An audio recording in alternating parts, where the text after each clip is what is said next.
So on behalf of the museum, I would like to welcome you to the Getty and this evening's lecture by Professor Bart Ehrman, who is speaking in conjunction with the exhibition, In the Beginning Was the Word, Medieval Gospel Illumination. Bart Ehrman is a professor in the Department of Religious Studies at the University of North Carolina at Chapel Hill.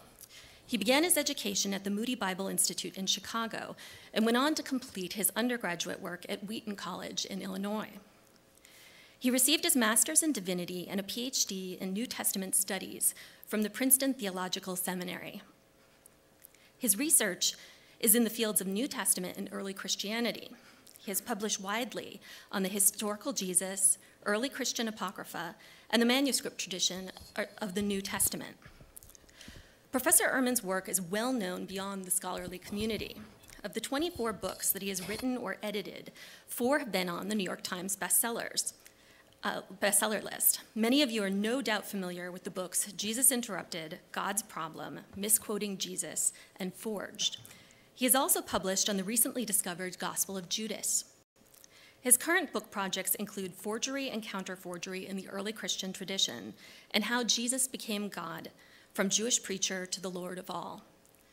Professor Ehrman has received numerous awards and grants, including the 2009 J.W. Pope Spirit of Inquiry Teaching Award, the 1993 UNC Undergraduate Student Teaching Award, and the 1994 Philip and Ruth Hedelman Prize for Artistic and Scholarly Achievement. Professor Ehrman's work on the contradictions presented by the Bible and the tendency of the reader to compress the 4 Gospels into a single cohesive narrative had particular resonance for the current exhibition on medieval gospel illumination. We are delighted that he has agreed to apply his knowledge of New Testament scholarship to the visual arts in his talk this evening. Please join me in welcoming Professor Bart Ehrman, whose lecture tonight is titled Legends, Fictions, and the Manuscripts That Illustrate Christ's Story.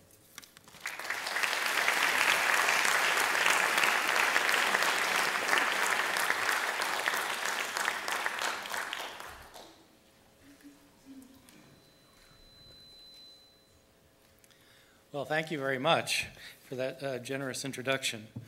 I'd like to stress before I start that even though I'll be talking about illuminated manuscripts, it's obvious from what Kristen said that I'm not an art historian. I'm a scholar of the New Testament and early Christianity. The other thing to say is that I teach in a different part of the universe from the one we are in now. My world is the heart of the Bible Belt.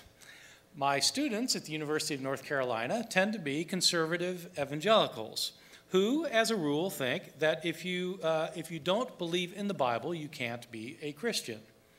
And if you're not a Christian, you will roast in hell,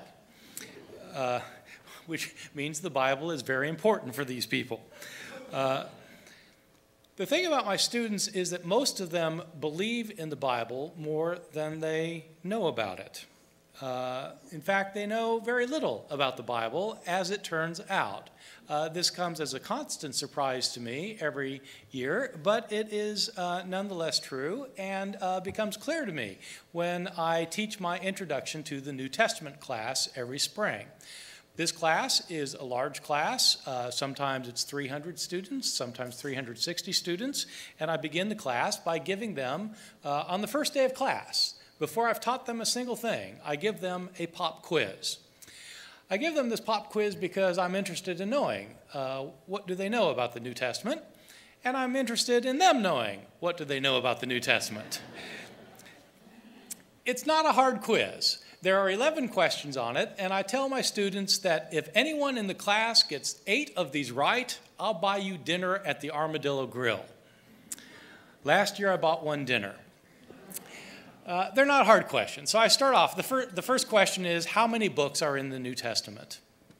Well, now you would think kids who had grown up in church their entire life, been Sunday school, they would know how many books there are, but they don't. It's actually an easy answer, by the way. The answer is 27. The reason that's an easy answer is because when you think of the New Testament, you think of God, and you think of the Christian God, which means you think of the Trinity. And what is 27? 27 is 3 to the 3rd power.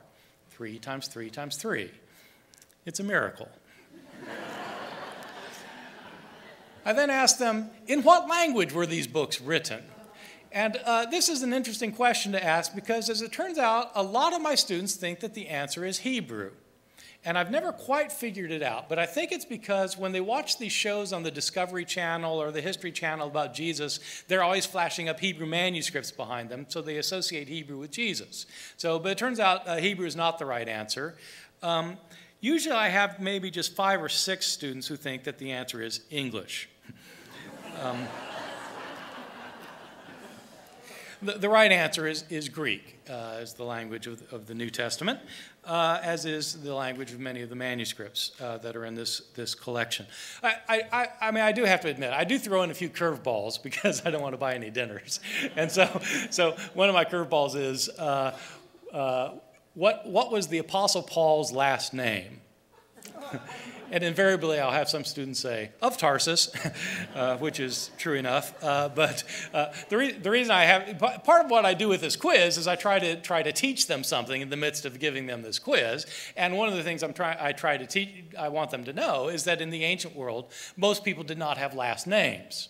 And so unless you were one of the upper crust aristocrats in Rome, you just didn't have a last name. You just had one name. That's why in the New Testament, all these people have the same name, and you have to identify them some way. So you have all these Marys in the New Testament. So is it Mary of Bethany? Is it Mary, the mother of Jesus? Is it Mary Magdalene? Et cetera, et cetera. And the reason I have to teach this to my students is because they naturally assume that Jesus Christ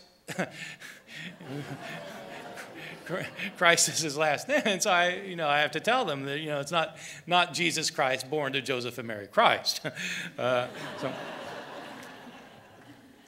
Well, one of the things that my students generally don't know is that the literal interpretation of the Bible, which they think is the only interpretation of the Bible, but in fact, the literal interpretation of the Bible has not always been a central part of the Christian religion. In many times and places over the centuries, it has not been the literal words of the Bible, but the stories behind them that mattered. Moreover, throughout history, many people have not insisted that historical reality matters for spiritual truth. This can be clearly seen in the history of Christian art, a very small snippet of which we'll be seeing tonight. Since I'm not an art historian, I will not be commenting on the details or the artistic features of the various pieces of art that I'll be showing. My purpose in this talk is quite different. What is the relationship of the artwork found in medieval and early modern illuminated manuscripts and the legendary accounts of the life of Christ? What's the relationship between those two things? As we will see, the character of the stories that lie behind much of this art is not simply based on the legendary tendencies of later Christian times, although some of it is. Some of it goes all the way back to the legendary impulses of the earliest attested Christian tradition, from the New Testament itself. Artists throughout the Middle Ages, in any event, were not concerned with our modern interest in separating what we might call history from what we might call legend. The stories that they knew, stories about Jesus, told important truths, and the historicity of these stories in our modern sense was not an issue for many people, most people, through the Middle Ages. I'm going to start with some art that illustrates stories that everyone today thinks were legendary. And then I'll move into artistic representations of New Testament accounts, in part to see how these stories about Jesus came into existence in an effort to fill in what was not known about the life of Jesus from the New Testament, and to illustrate what was believed to be known, even though this knowledge was legendary. That'll make sense by the time I'm done. So, I'm going to begin with an artistic representation of what is known as the harrowing of hell. The harrowing of hell. This is a portrayal of the harrowing of hell in a 12th century Life of Christ from England, which is in the holdings of the Getty Museum, but is the one piece that I'm showing that is not actually in the exhibit that we will be seeing tonight. Now, in the exhibit that's on display. So this is Jesus. As you can tell, Jesus has been crucified already. He's got the wounds. He is putting the devil under his feet. And this here is representing the mouth of Sheol, or the mouth of Hades, in which the dead had been residing. The dead had been residing in the bosom of Hades. And so these are the dead people who had died before Jesus, who are now being saved by Jesus after the death of Jesus. He is able to extend his salvation not only to people who were living at the time that he was alive, and not only to people who lived afterwards. His salvation reaches even to those who are already resident in hell, and he is bringing them out of Sheol to give them salvation in heaven. So that's what the picture is about. Let me say a few words about the stories, the legends behind it. The harrowing of hell. The word harrowing, it refers to this act of Jesus bringing people out of hell and emptying hell of its inhabitants, because now salvation has become possible.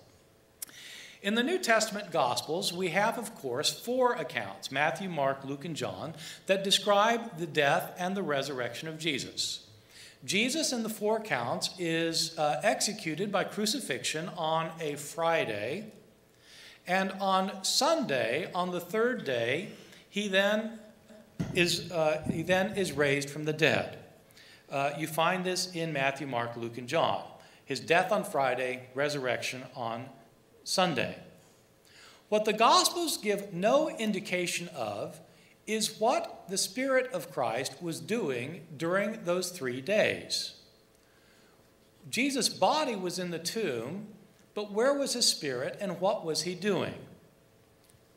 The other thing that the Gospels do not answer directly was a question that many people had through the ages, especially in the Middle Ages, which had to do with how far does Jesus' salvation reach? What about people who died before Jesus' crucifixion? If Jesus' death is what brings salvation, what about people who died before his death? Is salvation available only to people who believe in Jesus, which would be people who lived after him? What about the unfortunate souls who lived before him? Is the salvation that he brings not efficacious for those people? And so there are 2 issues that were in people's minds. Where was he during this time? And what about the people who died before? The resulting legends had to do with what Christ did in the interim period between his death and his resurrection. And it came to be thought that what happened was that Jesus, in fact, descended to hell in order to preach the good news of his salvation there, so that his salvation was efficacious not only for those who would live afterwards, but also for those who lived before. Jesus would bring out the saints from the realm of the dead and take them to heaven. Or in some traditions, he brought everybody out from the realms of Sheol into a heavenly existence. The first time that we have an account of this is in a gospel that was very popular through the Middle Ages, even though it was not in the New Testament. It's a gospel called the Gospel of Nicodemus, because it was allegedly written by this rabbi who is named in the Gospel of John, Nicodemus. It wasn't really written by Nicodemus. It was written hundreds of years after Nicodemus had been dead, but it was a book that was forged in the name of Nicodemus. In the Gospel of Nicodemus, we have our first account of Jesus descending to Hades to save the people who were there. It's a very interesting account. What happens is Jesus dies. He's raised from the dead. The leaders in Jerusalem don't believe he's been raised from the dead, even though people are saying that Jesus was raised from the dead. Well, they bring in some people who tell them, yes, Jesus has been raised. They still don't believe them. And these people tell them, look, you remember Simeon, the person who recognized Jesus when he was a baby boy? Simeon had 2 sons who died. And when Jesus was raised from the dead, other people were raised with him, including Simeon's 2 sons, and they're living up north. Go get them, and they'll tell you all about it.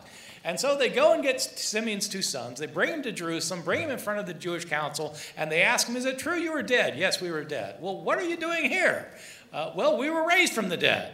Well, tell us about it. And so they tell the story. They were in Hades, and they heard a loud voice proclaiming that the king had arrived, that the gates were to open up, because the king of the Jews was now ready to enter into the realm of Sheol. And the prophets from the Old Testament got up and proclaimed that this is the one that they had anticipated as coming to save them. Adam, as in Adam and Eve, got up and gives a little speech about how this is the one that he anticipated. John the Baptist gets up and gives a little speech. And then Jesus arrives, and he takes everybody out of Hades, and he takes them to the heavenly realm. This is all found in the Gospel of Nicodemus, an account that dates from the 5th Christian century.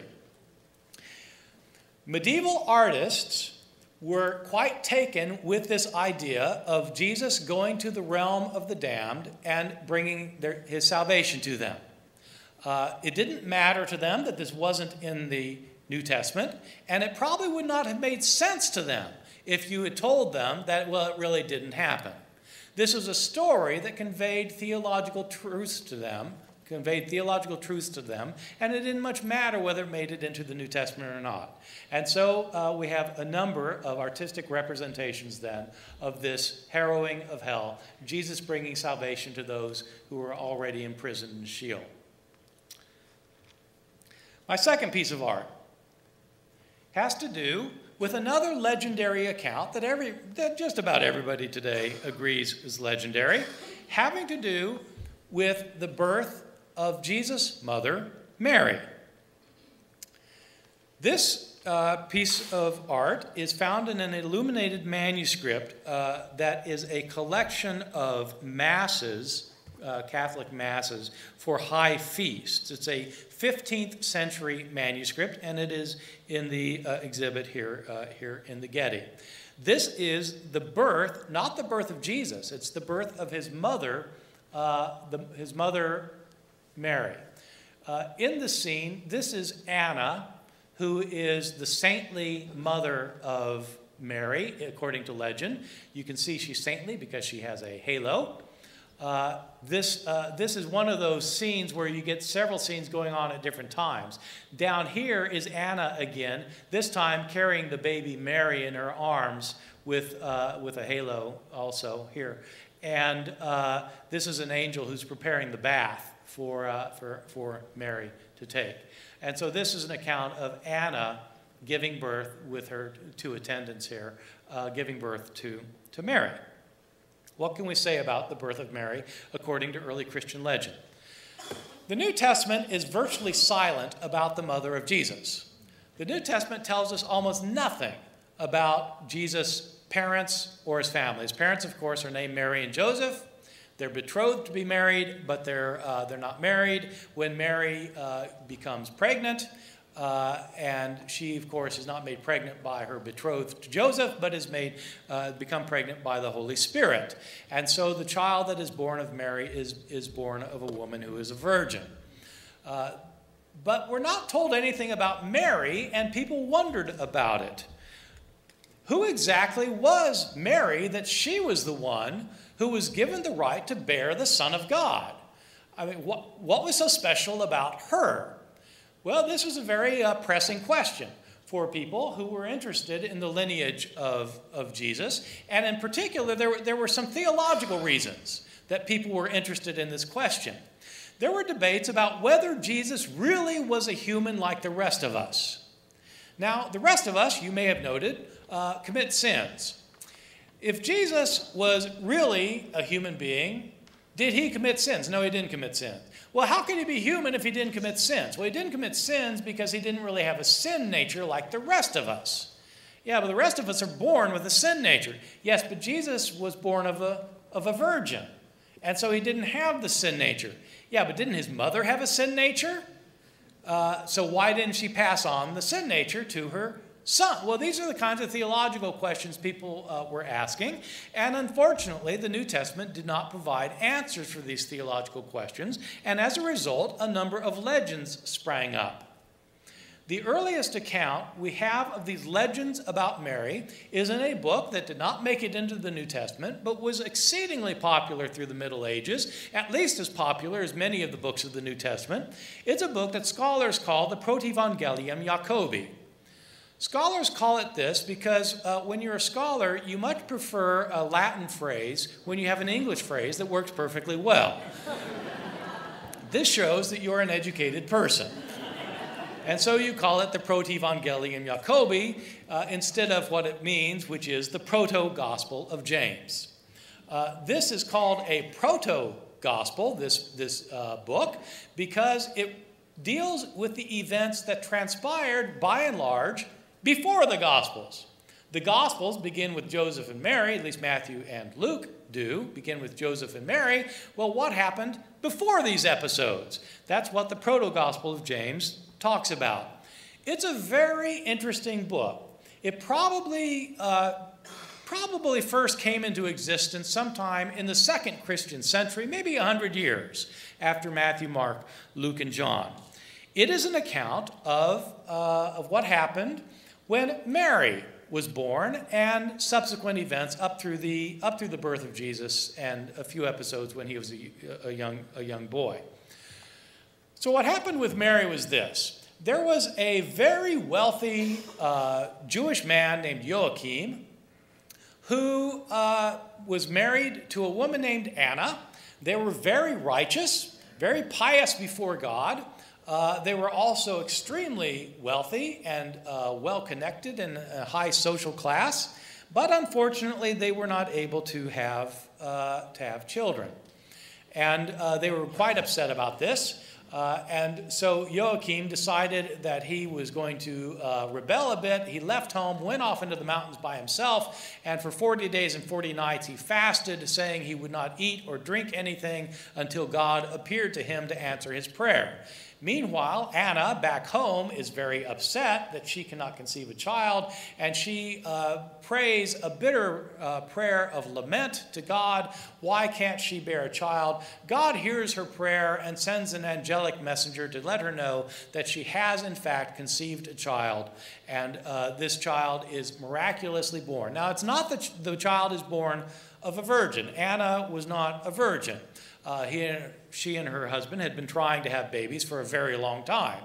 But it was a miracle like other miracles in the Hebrew Bible, the Old Testament, where a barren woman is allowed to conceive by an act of God. Anna vows that when this child is born, she will dedicate this child to God. And so it happens. The child is born, and it's a girl. They name her Mary. Mary is not allowed to play with the other children. Mary is kept in a sanctuary built in her bedroom so that she has no evil influences upon her. When she's 3 years old, she is taken to the temple of God in Jerusalem. And she grows up in the temple of God in Jerusalem, fed every night by an angel who comes down and gives her her food. Mary is a very special person who's had no outside influences upon her. When she turns 12 years old, the priests in the temple are nervous because she's about ready to start having her period, and that would pollute the temple, and so they have to figure out some way to take care of her without allowing her to stay in the temple, and they end up deciding that she's going to marry this elderly man, Joseph. And so that is how Joseph and Mary come together. Joseph, it's not quite clear why he's an elderly man in this story, except for probably because since she's holy, she's never going to have sex, and since he's an old man, he won't want to. So So anyway, but he's an elderly man. That's why in all the artistic representations in the Middle Ages, when you see the birth of Jesus, Joseph is always an old man. That's based on this story that he was an old man. One of the results of him being an old man is that he had sons from a previous marriage. And so in the New Testament, Jesus is said to have brothers. Well, for the Proto-Gospel of James, these brothers of Jesus are not children of Joseph and Mary, since they never had sex. No, these are the sons of Joseph from a previous marriage, and so they're Jesus' sort of adopted stepbrothers. In any event, Joseph and Mary then come together, and Joseph protects her, and she gives birth.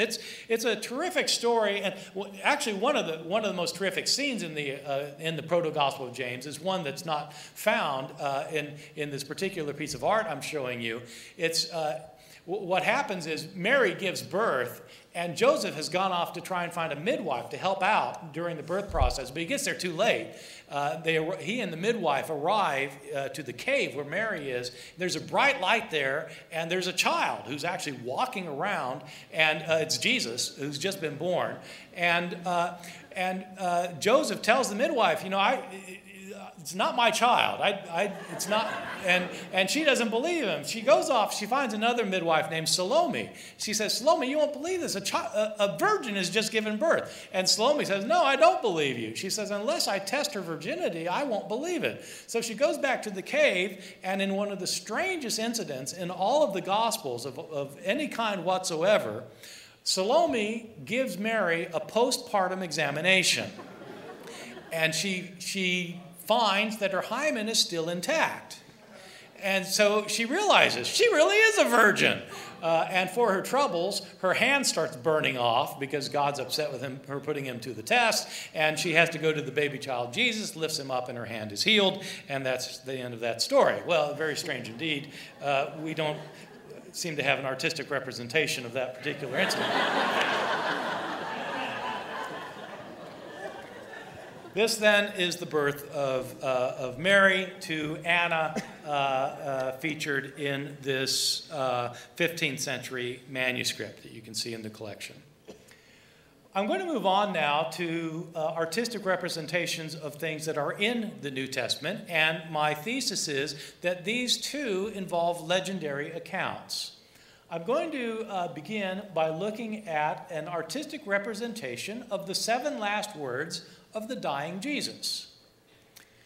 This is a portrayal, obviously, of the crucifixion, in which you've got Jesus on the cross. He has been crucified. He is bleeding from all of the wounds, with saints and later folk at the foot of the cross. And in kind of like cartoons where you get balloons with people saying things, that's what you've got here. You've got 7 balloons in which Jesus is saying things. These are the so-called 7 last words of the dying Jesus. And so let me talk about what that means. The 7 last words. The historical reality is that we don't know what Jesus said when he was being crucified. There was nobody there taking notes. The disciples had almost certainly fled the scene. We have no idea what the historical Jesus said. But people were obviously interested in knowing what Jesus said in his last hours and minutes. And so in the Gospels, we have words put on Jesus' lips by later storytellers who are telling the stories about what Jesus said on the cross. The individual Gospels, Matthew, Mark, Luke, and John, these 7 words come from Matthew, Mark, Luke, and John. These individual Gospels record different sayings of Jesus on the cross. So you don't get the 7 last words in any one Gospel. You get him saying different things in different Gospels, and in none of them does he say 7 things. The 7 sayings are a combination of everything that he says in all 4 of the Gospels. It just happens to be 7, which of course in the Bible is the perfect number. And so people latched on to the idea that there happened to be 7 things that Jesus says on the cross, and these are the 7 things. This is in the sequence that is commonly thought that he would have said them. When he's being nailed to the cross, in the Gospel of Luke, he says, "Father, forgive them, for they don't know what they're doing." In Luke's Gospel, he tells the robber being crucified next to him, "Today you will be with me in paradise."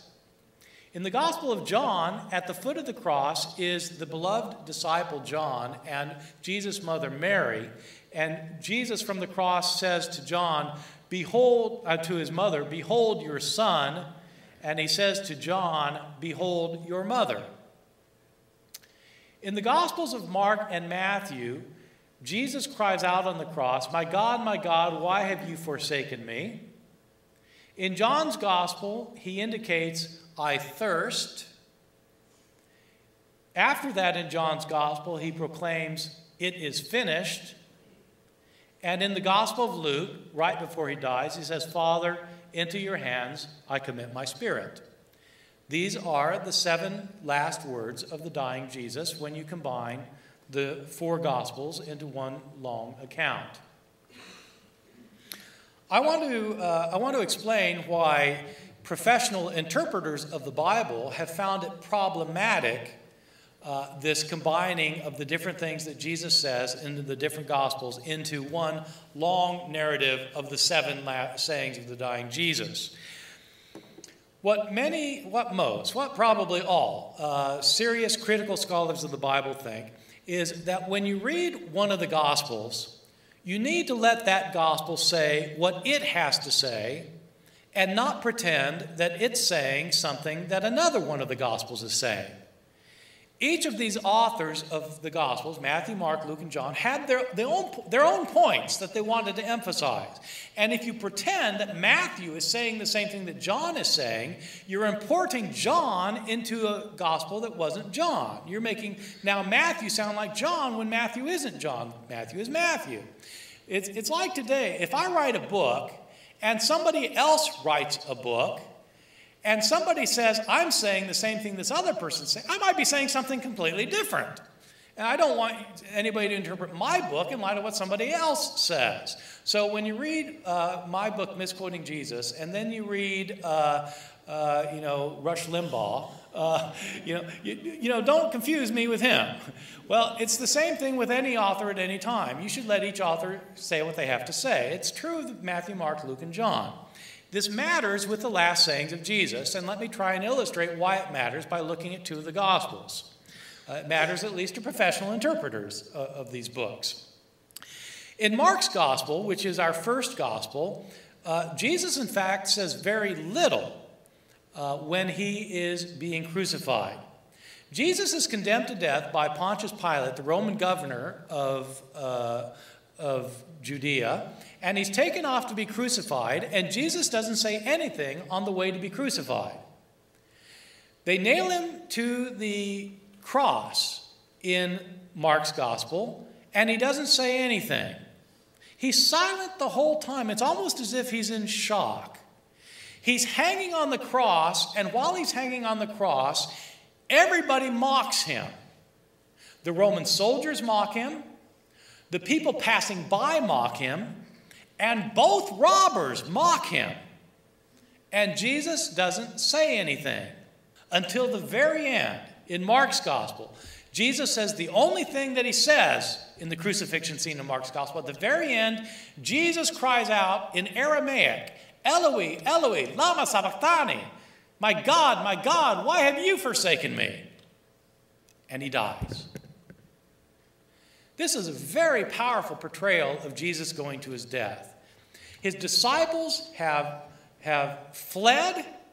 One of his disciples has betrayed him.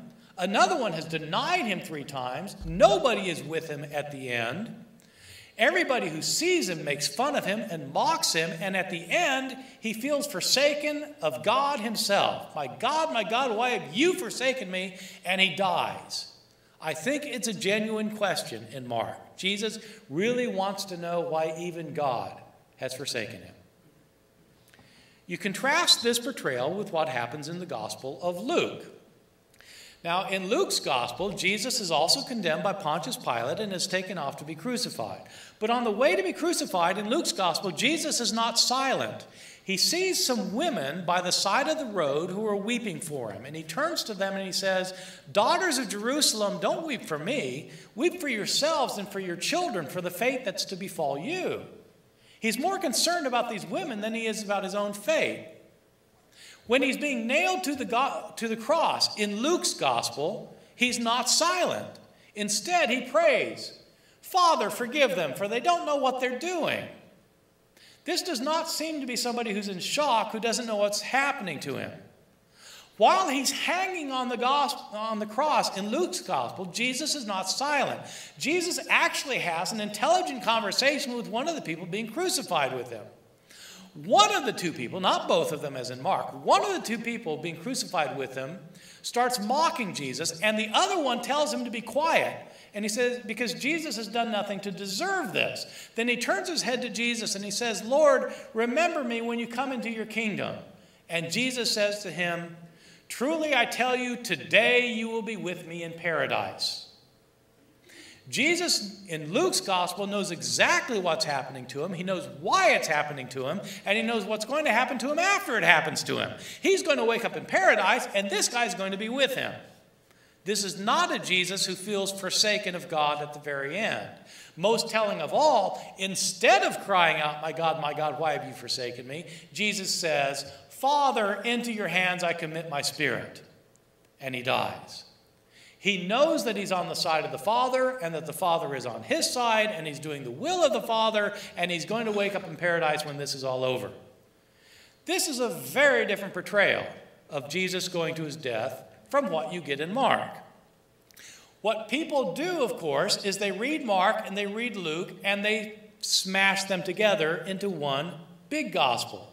And then you throw in Matthew, and then you throw in John, and that's how you get the 7 last words of the dying Jesus. So I've got 2 points I wanted to make. One is that today, critical scholars of the New Testament think that you really should let each gospel speak for itself and not pretend they're all saying the same thing. But my second point is that in the Middle Ages, that was not the scholarly common sense.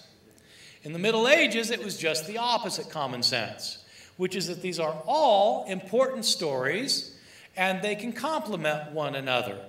They don't stand at odds with one another. They complement one another, so you put them all together and you get the big story.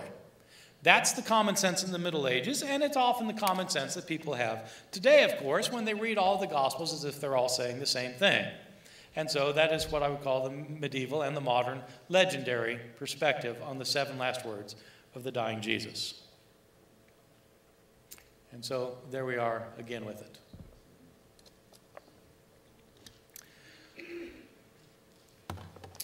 The next account I want to look at is the genealogy of Jesus, which involves, once more, what I would call a set of not just medieval but modern legends. This is a very interesting piece from the exhibit. It's from the Gladzor Gospels, which is an Armenian gospel text. So the writing that you see here is Armenian. It's from the 14th century.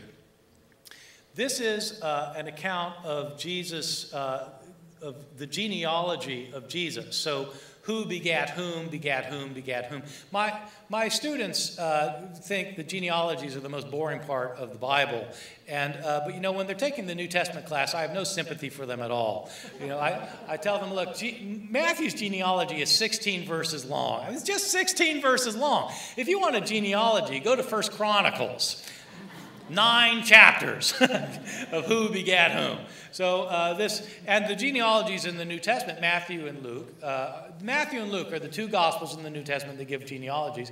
And they're very interesting genealogies because they actually say you actually can get a lot of very interesting information. Well, this is a genealogy where you have not just who the ancestors of Jesus were, but also you have artistic representations of these people. And in another page of the same manuscript that's on the exhibit, exhibit. It goes down, they're showing the page that goes down to Mary. And so there's a presentation of Jesus' immediate lineage on one of the other pages. Let me say a few things about the genealogy of Jesus as another kind of legend, this time a legend that is in the New Testament. The gospel accounts. The Gospel of Mark does not have a genealogy, probably because it does not have an account of Jesus' birth. Mark's gospel begins with Jesus as an adult. The same is true with the Gospel of John. It begins with Jesus as an adult. Matthew and Luke, however, are the two Gospels in the New Testament that tell stories about Jesus being born. And so, in both Matthew and Luke, in addition to birth narratives, you also are given genealogies in which you have the family line of Jesus traced back to his remote ancestors. Just a second, I don't want to get to historical reality yet. The interesting thing about the genealogies of Matthew and Luke, there are several interesting things. The most interesting thing to many modern readers is that the two genealogies of Jesus in Matthew and Luke are different genealogies. They're different. They're different in a lot of ways. Some of the ways don't matter and some do matter. One way that may not matter is that Matthew's genealogy is set up to show that Jesus descended from King David and he descended from Abraham. And so the genealogy begins, this is the genealogy of Jesus, the Messiah, the son of David, the son of Abraham. Well, who's that? Okay, so David is the greatest king in Jewish history, and it was understood that his descendant would be the future Messiah. And so by saying that Jesus is the son of David, Matthew is indicating that he's the Messiah. But he's also called the son of Abraham. Why Abraham? Because Abraham is the father of the Jews. The Jews trace their lineage back to Abraham. And so Jesus' genealogy is traced back to Abraham. As many of you know, Matthew's gospel is often thought to be the most Jewish of the gospels. And so it traces Jesus' Jewish lineage. Luke's genealogy, in some ways, is even more interesting because it does trace Jesus back to David and back to Abraham, but that's not the emphasis. Jesus' genealogy in Luke's gospel is traced back to Adam, as in Adam and Eve. That's a great genealogy. I have an aunt who's a genealogist who is very proud about the fact that she's traced my family line back to the Mayflower. The Mayflower? Adam and Eve. Serious genealogy.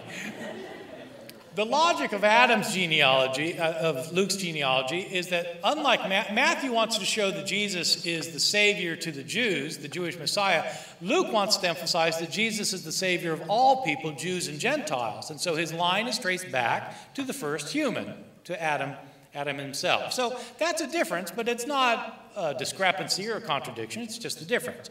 The discrepancy is that the family line of Jesus is traced back through Joseph to David in different lines.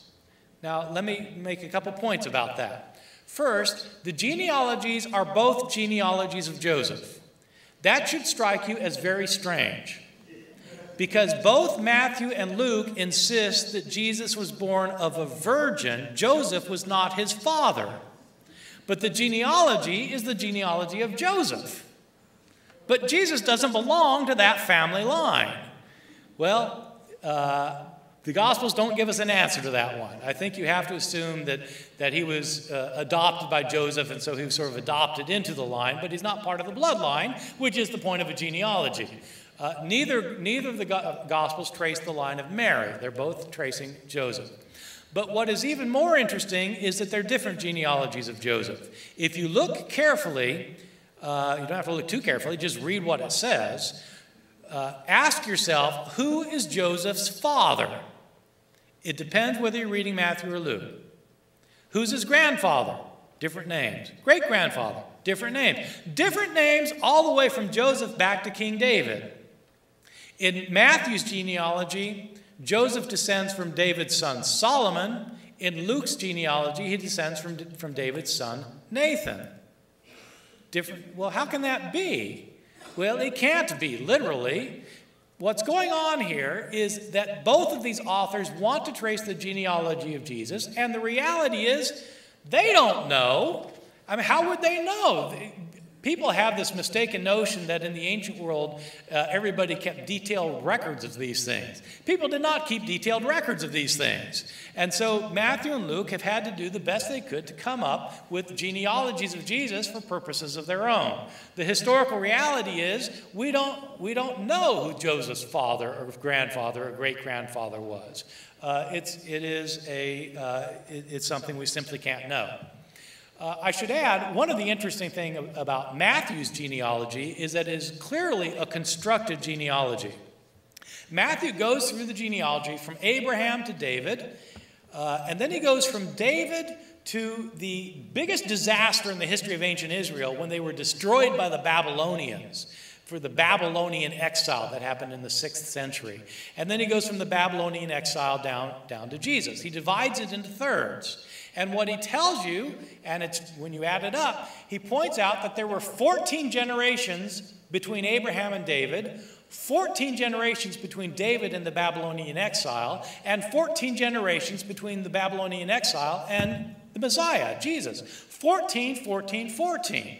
It's almost as if something miraculous is happening every 14 generations in the history of Israel. So that this birth of Jesus, in fact, is almost like it's fulfilling a prophecy or something. It's part of the divine plan. The problem with that is that, well, there's several problems. One problem is that when you actually add up the numbers, the third set of 14 is actually only 13. He counted wrong. So that's a problem. The other problem is that you can compare the genealogy that Matthew gives you with the genealogy that he got it from the Old Testament, and he left out a few names in a few places. Why? Because he wanted the number 14. So it would be 14, 14, 14, so it would look like a miracle. It not only looked like a miracle, there are several theories about this 14 thing. You know, ancient peoples really like numbers. Well, what is 14? Well, it's twice 7. 7 is the perfect number. This is a doubly perfect genealogy. The other interesting thing is that when you spell, okay, this is a little complicated. So, in ancient languages, they didn't use a different alphabetic system from their numerical system the way we do, right? We use Roman letters, but we use Arabic numerals. In ancient languages, they used the letters of the alphabet for their numbers. And so, for example, in Hebrew, Aleph, the first letter is worth 1, Beth is worth 2, Gimel is worth 3, and so on. And so every letter has a numerical value. If you spell the name David in Hebrew and add it up, remember the Messiah is to be the son of David? Spell David in Hebrew and add the letters up, 14, as it turns out. And so the 14, 14, 14 thing in Matthew may be a way of saying this really is the son of David. My point, though, is that it's a constructed genealogy.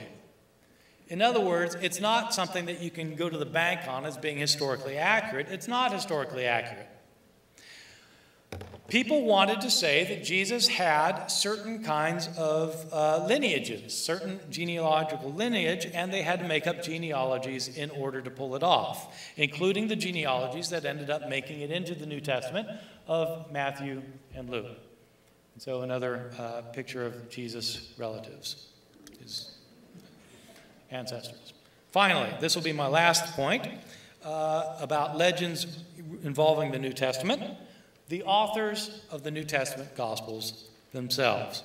There are several very nice portrayals of the Gospel writers in the exhibit. This is Matthew. You can see he is busy writing his Gospel. Since this comes from a 17th century Bible, so it's an early modern Bible with its portrayal of Matthew, who is seated on a kind of a throne-like thing, but he's writing, since this thing was done in the 17th century, he's not writing in a scroll the way ancient people tended to write. He's writing in a book. This is Mark, who has a little book desk on which he can write his gospel. And so far he's written one word, the word arche, the beginning. He's got a ways to go yet. And this is Luke, who again has a kind of a little writing table that he is using with a stylus in his hand. And so this is both, the Mark was from a 13th century gospel manuscript. This portrayal of Luke is from a 12th century gospel manuscript. Traditionally, of course, Matthew, Mark, and Luke were thought to be the authors of the first three Gospels. John thought to be the author of the fourth Gospel. These are traditional descriptions. Matthew, Mark, Luke, and John. The Bibles that you read today have the names Matthew, Mark, Luke, and John in the titles, the Gospel according to Matthew, Gospel according to Mark, etc. You will notice, however, that when you actually read the Gospels, the authors don't identify themselves. The Gospels of the New Testament, in fact, are all anonymous. The authors don't identify themselves. Whoever put the titles in the Gospel, over the Gospels, were later editors. They were not in the original writings of Matthew, Mark, Luke, and John. They were added by editors who wanted you to know who it was who actually wrote these things. The traditional descriptions indicate that two of the writers of the Gospels were actually disciples of Jesus. Matthew, the tax collector, mentioned in the Gospel of Matthew, chapter 9, and John, the beloved disciple of the Gospel of John. And so those two were disciples. Mark was thought to be the secretary for the Apostle Peter. So Mark was the secretary for Peter, who wrote down what Peter said and then organized it into a gospel. Luke, I'm not saying how it really was, I'm telling you what the tradition says. Luke was thought to have been the traveling companion of the Apostle Paul. Now Luke wasn't one of the disciples, and Paul actually wasn't one of the disciples either, but Luke did his homework, and he was an associate of the Apostle Paul, and so he also wrote a gospel, and so that's how you get Matthew, Mark, Luke, and John, two disciples and two companions of the apostles. What we actually know about these authors. So, it seems unlikely to many critical scholars of the Bible today that these books were actually written by disciples of Jesus, that the two disciples were the writers and that Mark was a writer of the... In fact, it's unlikely that Matthew, Mark, Luke, and John were actually written by people named Matthew, Mark, Luke, and John. It is pretty clear that the Gospels of the New Testament are not eyewitness reports of what happened in the life of Jesus. These Gospels were not written by the immediate followers of Jesus. One reason for thinking that is because it is almost certain that the immediate followers of Jesus could not write. Today we're used to everybody, basically everybody, 99% of this country is at some level literate. Not everybody. Literacy is still it's a big problem. Illiteracy is still a big problem. But just about 99% of people can read something and can sign their names. In the ancient world, it wasn't like that. Massive literacy didn't come about until the Industrial Revolution. In ancient cultures, in fact, most people could not read or write, and far more people could read than could write. There have been estimates about literacy in the ancient world, the most famous of which was made by a scholar at Columbia University named William Harris, who wrote a book called Ancient Literacy. Harris estimates that in the ancient world, at the best of times, maybe 10% of the population could read and write. And by write, he means be able to copy out somebody else's writing. Far fewer than that 10% could compose a sentence. Fewer than that could compose a narrative. Far fewer people could compose an entire book. Who were the people who could compose books? The people who were highly literate were the people who were very wealthy. They came from very wealthy families. They were almost always in urban settings, who had the leisure and the finances to get a high-level education. That's who could write in the ancient world. There have been studies of literacy in ancient Palestine, where Jesus ministered. These estimates indicate that because Palestine was far more rural than many other places in the Roman Empire, there were lower literacy rates. Contrary to what many people think, which is many people think that every Jewish boy went to synagogue school and learned how to read and write, that appears to be a modern myth. In fact, ancient literacy in Palestine was very low. The best estimates indicate that probably at the time of Jesus, maybe 3% of the population was roughly literate. Far fewer than that could write, especially write books. The other thing to point out is that Jesus' native language and the native language of his followers was Aramaic. They spoke Aramaic. The reason that matters is because of what I said at the very beginning. The New Testament Gospels were written in Greek. They not only survive in Greek, they were originally written in Greek. And not just kind of low-level Greek, they're actually pretty good Greek. Whoever wrote Matthew, Mark, Luke, and John were highly educated, Greek-speaking Christians. These books are normally dated 30, 40, or 50 years after Jesus' death, probably some years after the death of his apostles. I think that Matthew, Mark, Luke, and John were not written by followers of Jesus or companions of his apostles. They were probably written by unknown persons who decided to write anonymously, and since they wrote anonymously, we don't know their names. But the traditional ascriptions are probably not right. Probably they were not written by Matthew, Mark, Luke, and John. That's a legend. It's a legend that in some sense is rooted in the Bible itself because, of course, in our Bibles today we read the Gospel according to Matthew, but we don't know actually who the author was, other than he was a later Christian who was highly educated and was not an Aramaic speaker but a Greek speaker. Still, the tradition goes back to the 2nd century. Within 100 years of the production of these books, after they had been circulating anonymously for about 100 years, there are church fathers who say that their names were Matthew, Mark, Luke, and John, and they give some of the indications, some of the traditional legends about them already in the 2nd Christian century. By the way, one other piece of evidence that, for example, that Matthew did not write Matthew, apart from the fact that Matthew was an Aramaic-speaking lower-class person from Palestine who probably was illiterate, when you read the Gospel of Matthew, there's the calling of Matthew in Matthew chapter 9, where Matthew is called to be a disciple. And it's not narrated in the first person.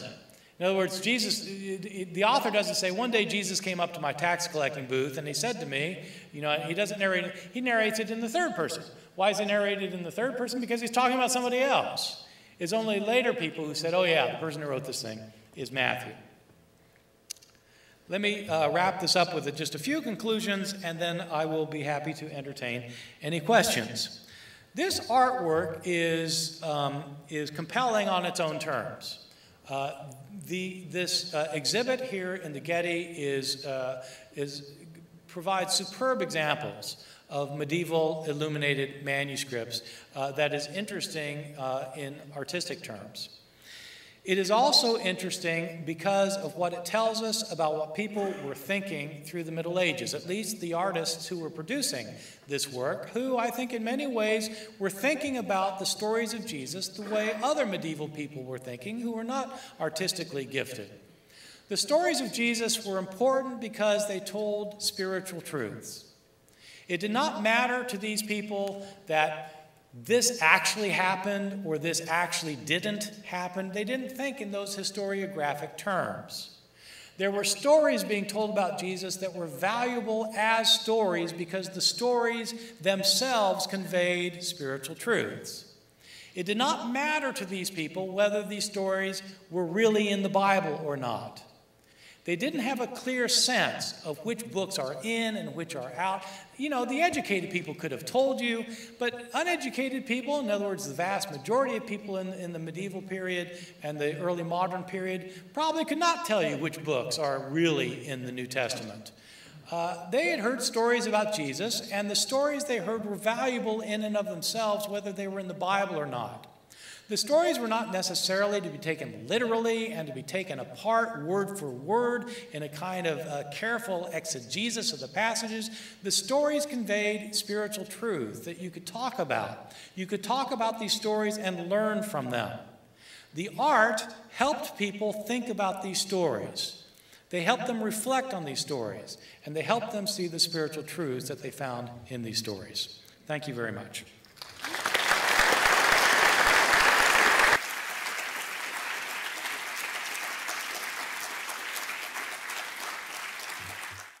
I think there are 2 microphones that are available, so if you have a question, raise your hand, and we will try to get a microphone to you.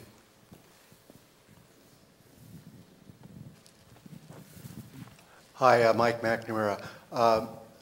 Is the New Testament clear on whether or not God and Mary were the parents of Jesus, or is sometimes Jesus thought of as the new Adam, and he's placed, I guess, in Mary's womb, and then Adam comes out, but Mary didn't really have anything to do with it other than carrying the child? Is the New Testament clear on that, or is it contradictory on that? Are you asking whether the New Testament intimates that God performed a kind of sexual act with Mary? No, but is Mary, does she furnish some of the, what we call genes of Jesus? Yeah, right. Or is Jesus really a new man, a new Adam? Yes, right. Yeah, so the New Testament is not clear on this, and unfortunately, again, there's not the artwork to help us out on it. But what the New Testament, there are only 2 passages that really talk about Mary giving birth. There's the passage in Matthew and the passage in Luke. Matthew says nothing. All it says is the birth of Jesus was like this, and then Jesus gets born. So there's nothing. In Luke, however, there's the account of the Annunciation. And there's a very nice picture, a nice artistic representation of the Annunciation in the exhibit here, where the angel Gabriel comes to Mary and tells her that she's going to conceive, and she becomes a little bit confused because she's never had sex, and so how is she going to conceive? And Gabriel tells her how. And this is Luke chapter 1, verse 35. The angel Gabriel tells her, the Holy Spirit shall come upon you, the power of the Most High shall overshadow you, so that the one born of you shall be called Holy, the Son of God. Now, it looks like what he's saying is that the Spirit is going to make her pregnant. And it's using fairly graphic physical language. And so it's a little bit hard to know if that's what it means, but that may be what it means. How much of Mary sort of was conveyed into Jesus? There were later heresies in the 2nd century that said that Mary gave nothing to Jesus, that he came through her like water through a tube, where the water doesn't pick up anything from the tube, it's just the conduit. So Mary was just the conduit. But that view was later declared heresy, because Mary did pass on a human nature to Jesus, even though she did not pass along a sinful nature to Jesus. But that's a later thing. The New Testament. So what I could have done in answering your question is, you asked, does the New Testament say anything about it? My answer could have been no. You're welcome.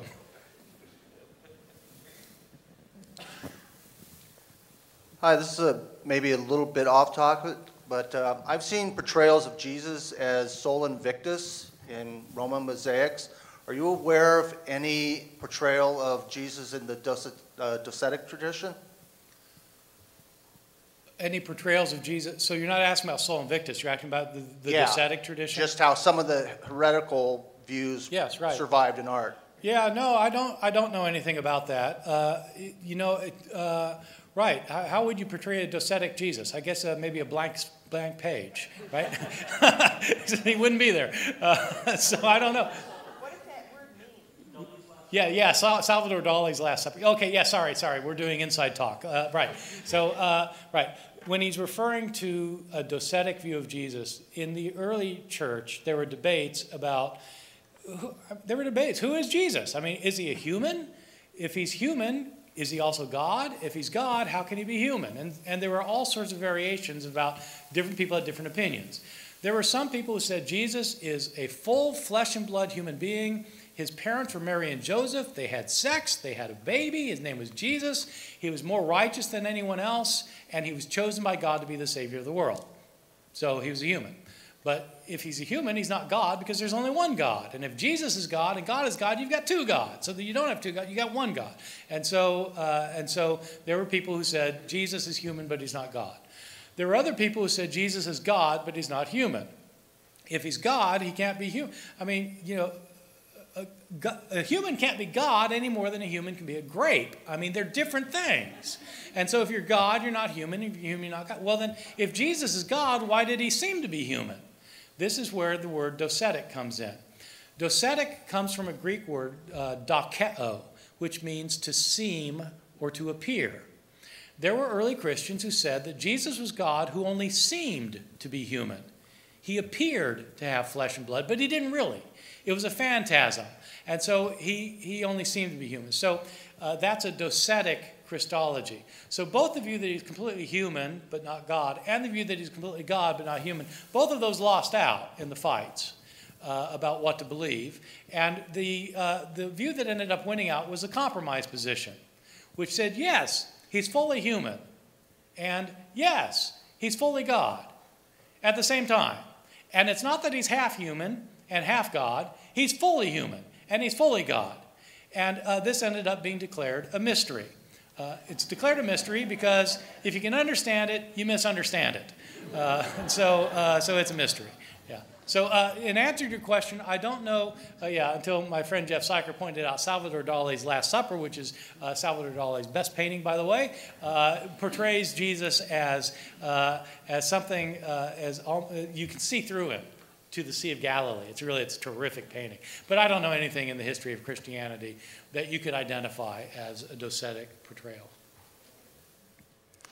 I know you said that art is not your bailiwick, but in the birth of Mary, hanging over the bed, there looks to be a green punching bag. Yes. Any idea what that symbolizes? Yes, that's the medieval portrayal of a green punching bag. Yes, that is the curtain. So she's in this bedstand with this bed frame around it. That's the curtain that's pulled up. Yeah, yeah. I had exactly that question today. I went through with Kristen, who is the art expert, and I was asking her questions because I knew I'd get some question I couldn't answer. And I said, "What's that green punching bag?" And she said, "It's the curtain." So. Hi, in the book of John, you quoted, "It is finished." Yes. What are your thoughts on the argument that the original Greek is actually complete and not finished? And if so, does it matter? The Greek word, it's telutai. It's the Greek word, the Greek verb teleao. It's where, let me see, English, you get our word teleology from. That probably doesn't help you much. So the word means both to finish something and to bring it to completion. And to say, so it is, the question is, I guess the question is, the theological one, is he simply saying, you know, it's over with now, or is he saying that all the prophecies now have been completed, have been fulfilled? And I think the Greek is ambiguous and can be interpreted both ways. It might mean both things.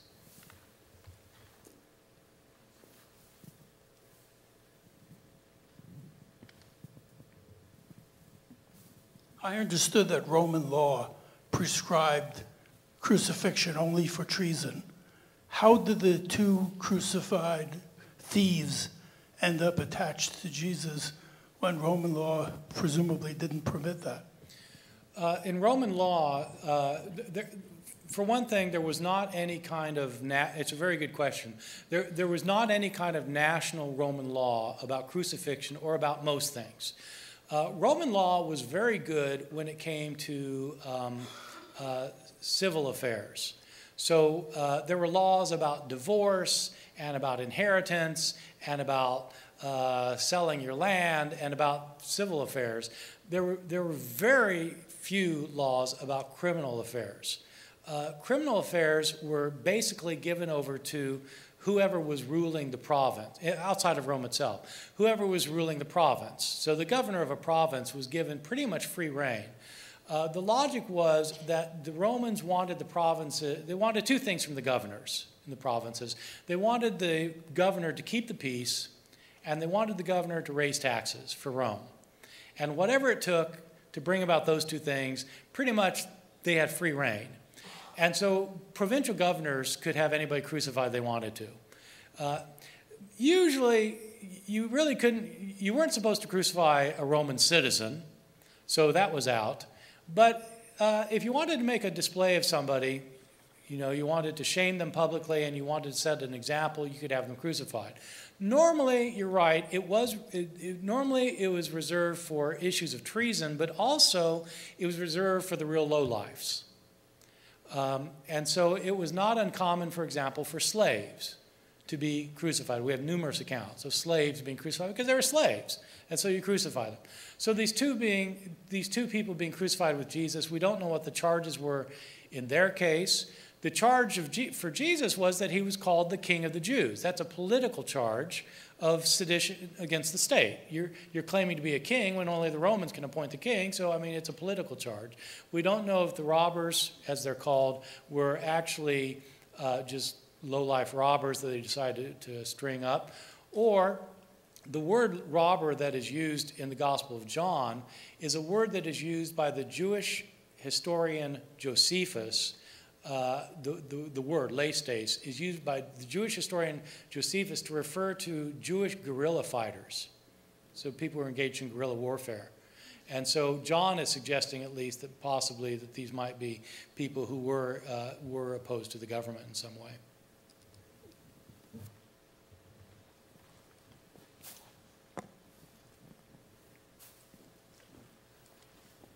Would you talk about the idea that probably the first stories told about Jesus were told in the Aramaic language, so that would be the first oral tradition.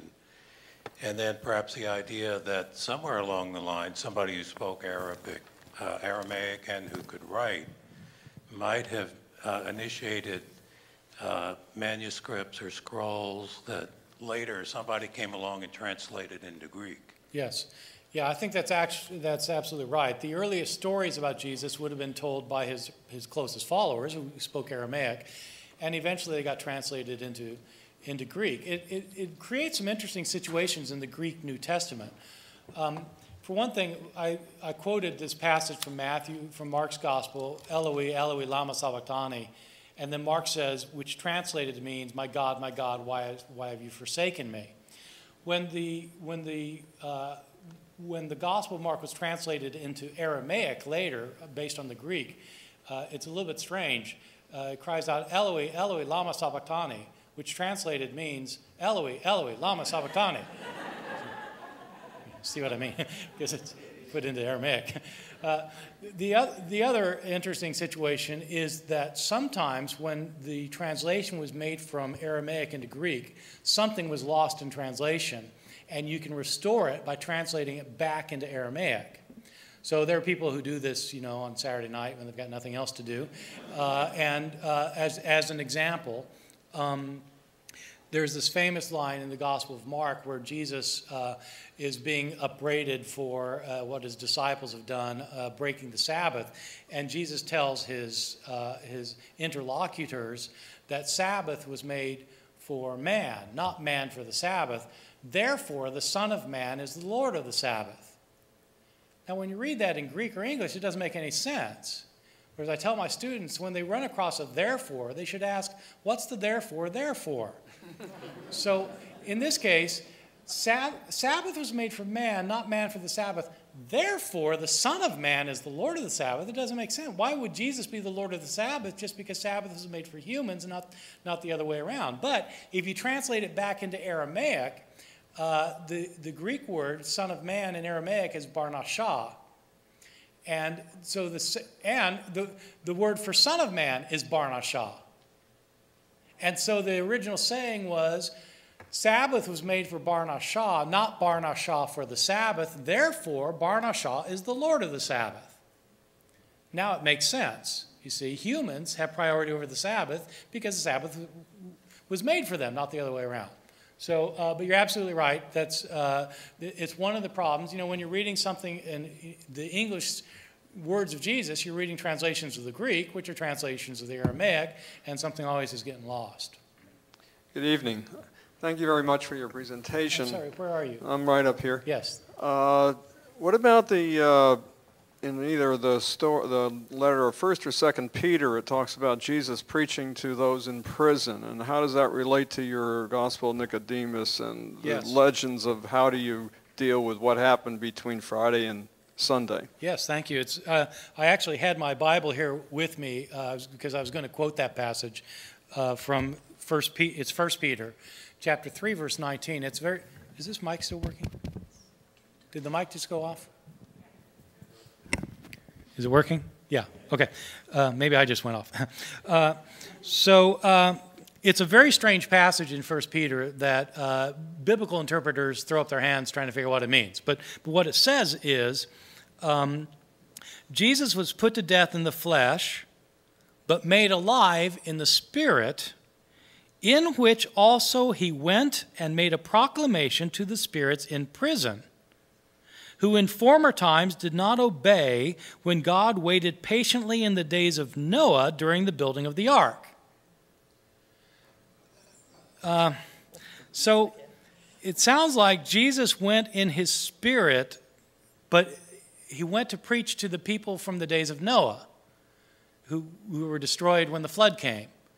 So biblical scholars, have a field day with this, because if you have no clue what it means, you can write a book about it.